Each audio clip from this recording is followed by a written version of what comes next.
നമ്മളൊക്കെ ഈശോയെ സ്വീകരിച്ച ആൾക്കാരാണ്. പക്ഷേ ഈശോയിൽ നമുക്ക് വിശ്വാസമുണ്ടോ? ഇത് ഗോസ്പലിൽ ഉണർത്തുന്ന ചോദ്യം അതാണ്. ഈശോ ഗലീലയിലെത്തുമ്പോൾ അവർ ഈശോനെ സ്വീകരിച്ചെന്നാണ് പറയാം. അവർ സ്വീകരിക്കാനുള്ള കാരണം ഈശോ ജെറുസലേമിൽ ചെയ്ത കാര്യങ്ങൾ അവർ കണ്ടു എന്നുള്ളതാണ്.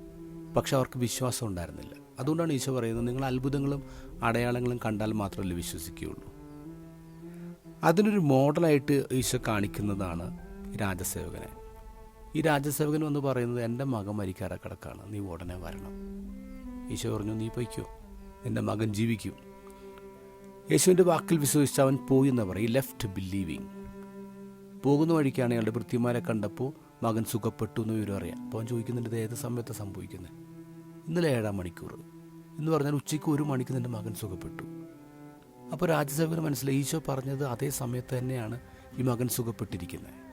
ഇവിടെ നമ്മൾ ചിന്തിക്കേണ്ട ഒരു കാര്യം, ഇന്നലെ ഉച്ചയ്ക്ക് സംഭവിച്ച കാര്യമാണ്. അപ്പോൾ ഈ മനുഷ്യൻ വീട്ടിലെത്തിയിട്ടില്ല. കാനായിൽ നിന്ന് കഫർനാമിലേക്ക് ദൂരം എന്ന് പറയുന്നത് 15 മൈലാണ്. അപ്പോൾ ഈ മനുഷ്യൻ വളരെ റിലാക്സ്ഡ് ആയിട്ടാണ് നടന്നിട്ടുള്ളത്. ഈ മനുഷ്യൻ ഓടിയല്ല പോയിരിക്കുന്നത്, ഈ മനുഷ്യൻ വിശ്വസിച്ചുകൊണ്ട് നടന്നാണ് പോയത്. കാരണം ഇവന് ഉറപ്പായിരുന്നു മകൻ സുഖപ്പെടുമെന്ന്. ഈശോനെ കണ്ടിട്ടില്ല, ഈശോയുടെ അത്ഭുതങ്ങൾ കൂടുതൽ കേട്ടിട്ടില്ല, എന്തായാലും വിശ്വസിക്കുകയാണ് ഈശോയുടെ പവറിന് കാനായിൽ നിന്ന് കഫർനാമിലേക്ക് സഞ്ചരിക്കാൻ പറ്റും. ഈശോ വരേണ്ട കാര്യമില്ല, ഇറ്റ് വിൽ ട്രാവൽ. ഈ മനുഷ്യന് വിശ്വാസമില്ലായിരുന്നെങ്കിലോ ഓടിപ്പോയാനെ. കാരണം വേറൊരു ഓപ്ഷൻ എടുക്കണം, വേറെ ഡോക്ടറെ വിളിക്കണം, വേറെ എന്തെങ്കിലും വഴി കണ്ടുപിടിക്കണം.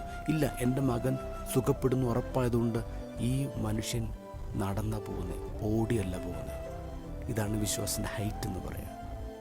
ഈശോയെ സ്വീകരിച്ചാൽ മാത്രം പോരാ, ഈശോനെ വിശ്വസിക്കണം.